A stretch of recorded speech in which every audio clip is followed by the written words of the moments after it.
Well,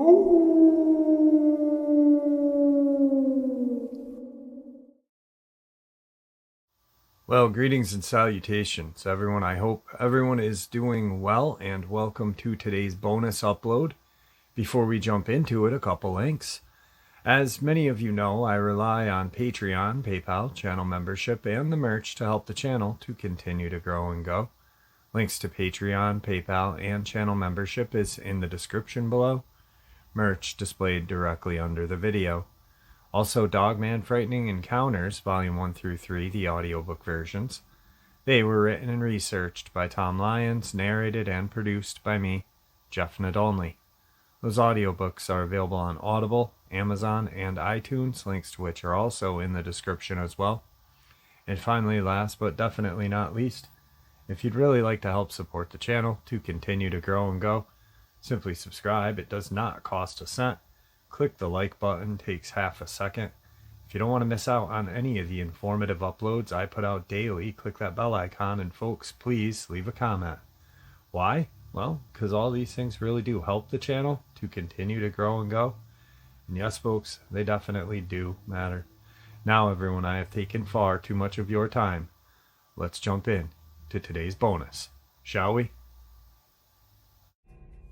Tonight's first encounter. This bizarre encounter happened while on a Boy Scout trip. On this evening, a Boy Scout and some others were taking a short hike through the woods surrounding a cornfield, and they came to an area that had been harvested and cleared. Out in the moonlight, they saw something out there that was unlike anything they'd ever seen before or since, of which the witness states. We see a thing we assumed was a deer. The problem was it reeked like a rotting corpse, and we could hear very heavy, almost distressed breathing from this thing. What had us initially think it was a deer were the very obvious antlers on its head. We make some noise to scare whatever it is, screaming, growling, making the general ruckus to no effect. This thing stands up on two scrawny, hooved, we think legs, and looks right at us. Its eyes glinting in the moonlight like an animal in headlights. When it saw us, it was dead silent, no more breathing or anything. This thing looked to be at least 6 to 7 feet tall, hunched over, pale skin and patches of fur like an animal with mange. Lanky like a deer with an elongated face. It let out this terrifying howl. It was like a woman, a man, and a dying rabbit screaming all at the same time. I remember every single hair on my body standing on end. We were frozen in fright. It begins to move towards us in a creepy, shuddering motion, like it was a sickly robot. And we screamed and started running towards the woods and the campfire the adults had going. I remember glancing backward while running, myself in front of my best friend, and seeing it was very much near us. Its arms swung as if they were strings tied to a nail with very visible fingers on its hands. It seemed to have too many fingers, in fact. The huffing it made and the stench became all the stronger as we fled. We make it back to the fire and see that it's no longer following us. The adults ask us what was wrong, and we all looked so sheet white and scared. They heard the howl, thinking it was just us dicking around. We ended up moving our tents, made of plastic sheeting, by the adults' campsite and bonfire to be safe. The adults standing watch all night to make sure there were no rabid animals or crazy people in the woods that would harm us. It was by far the most scariest thing I had ever seen or gone through. We haven't heard of this thing since. Tonight's second encounter comes to us from Northeast Ohio by a witness who claims that he was at his cousin's house playing hide-and-seek outside one day when he was 14 years old. It's reported around dusk, and they were playing near a wooded creek when it was the witness's turn to search. And as he did, he claims that he heard the sound of leaves crackling underfoot. He turned to expect his cousin, but instead saw a deer through the brush that appeared to be oddly standing on its hind legs. Unusual for a deer, but which would prove to be even stranger than that, as the report reads.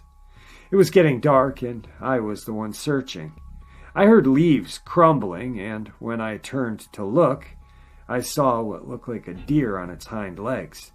I clearly remember seeing dog legs running, but the rest of the body was straight up, and it ran with incredible speed.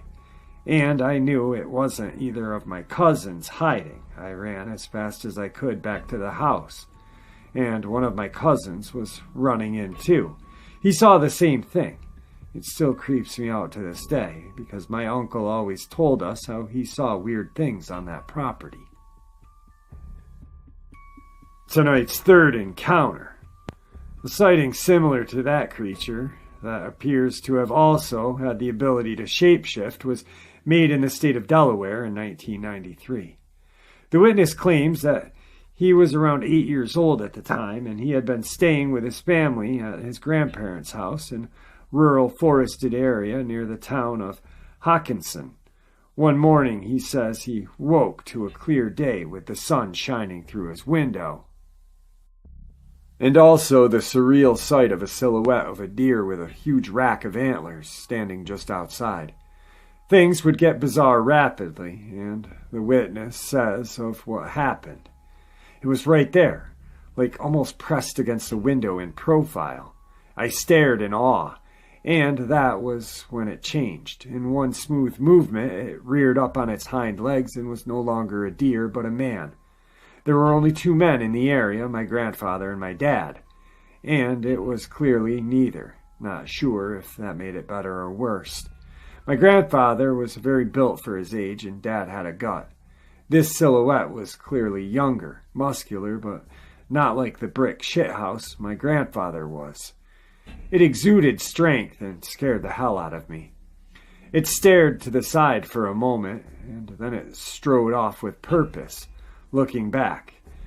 I want to tell myself it was just my imagination of a half-awake child, but I remember the awe and utter fear I felt when the deer changed. Tonight's fourth encounter comes to us from Cheyenne River Sioux Reservation in South Dakota.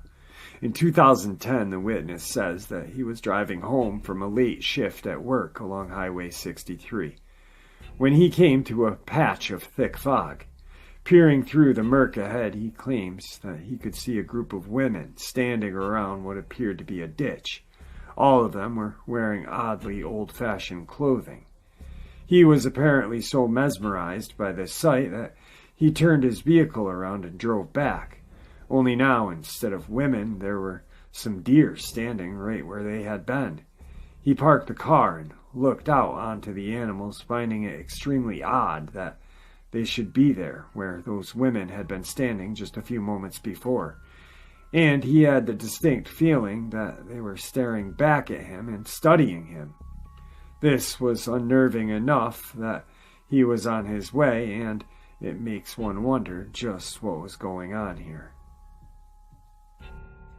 Tonight's fifth encounter comes to us from Wichita Mountains of Oklahoma, 2012. In this account, a Kyle Haying claims that he was out on Wichita Mountain National Wildlife Refuge in order to take some photographs of the night sky with a friend.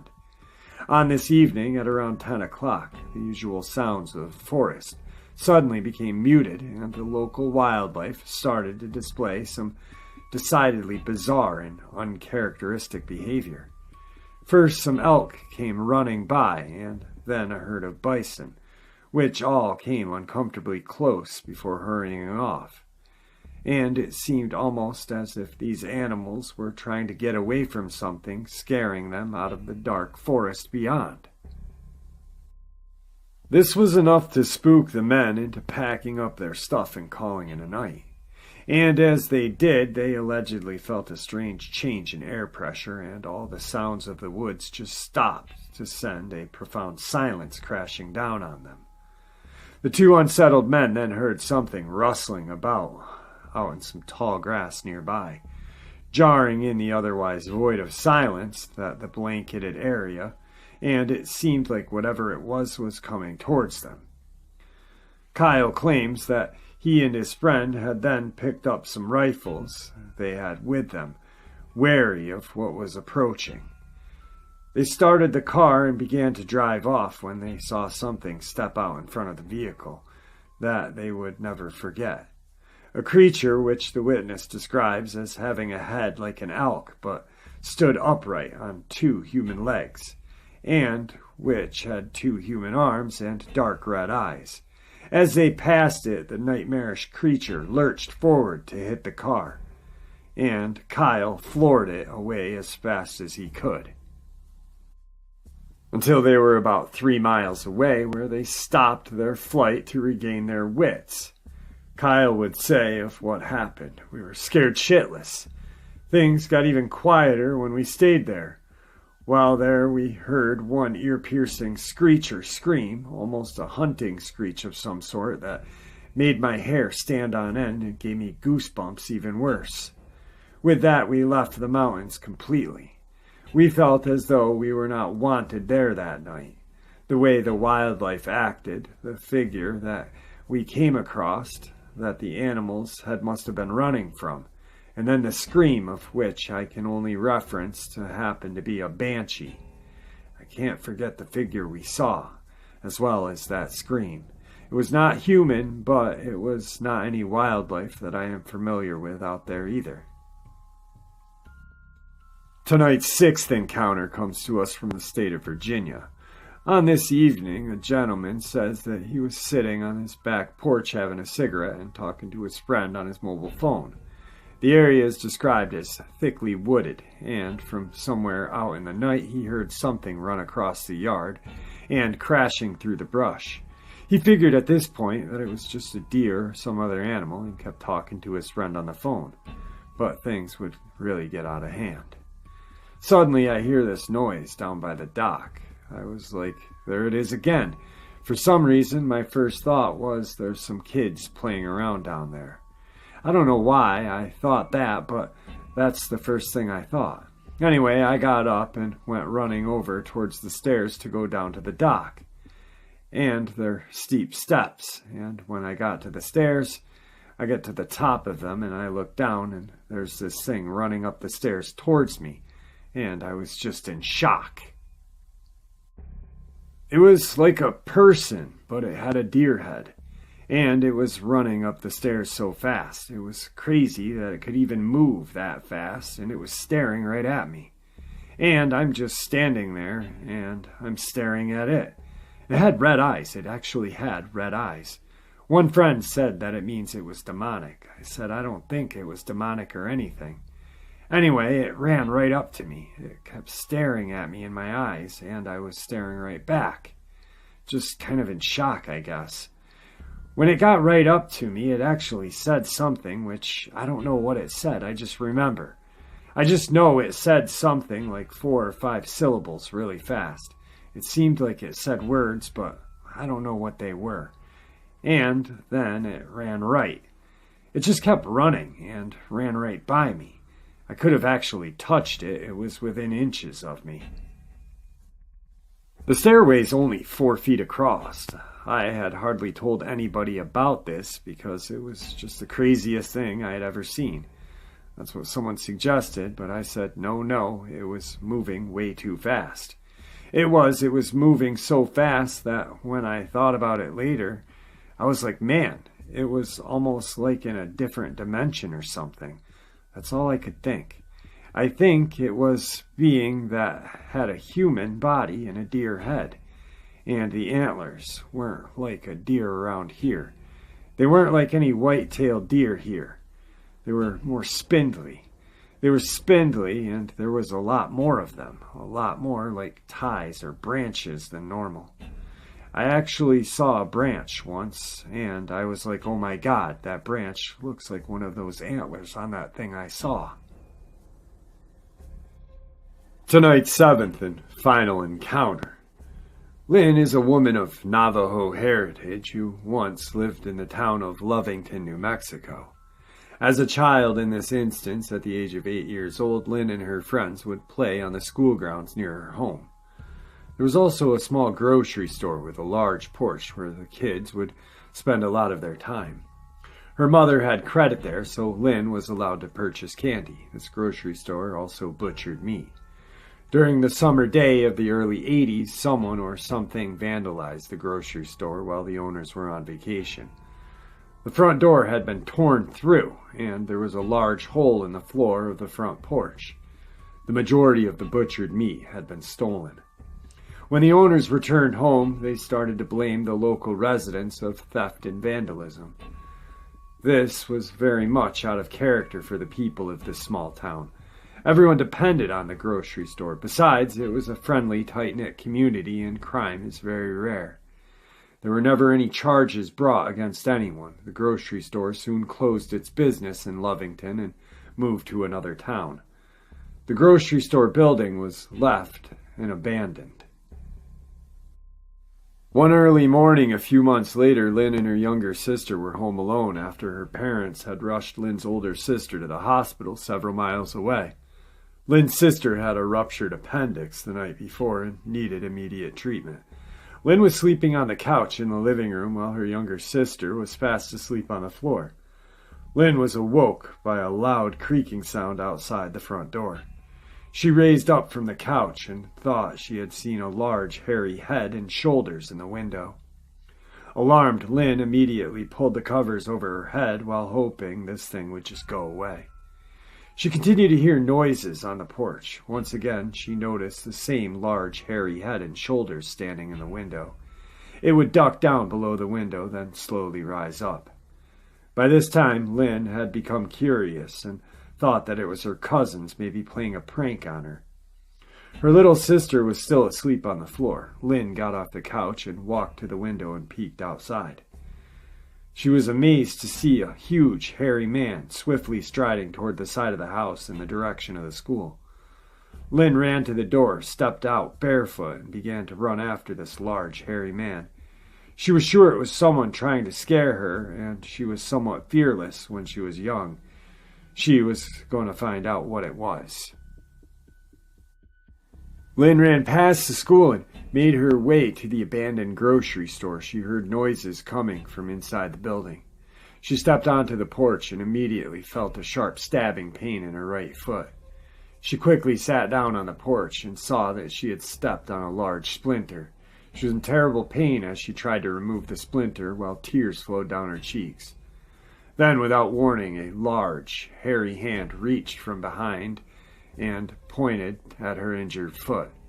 Lynn commented that the fingernails were black and that the hand was the size of a catcher's mitt with thick fingers.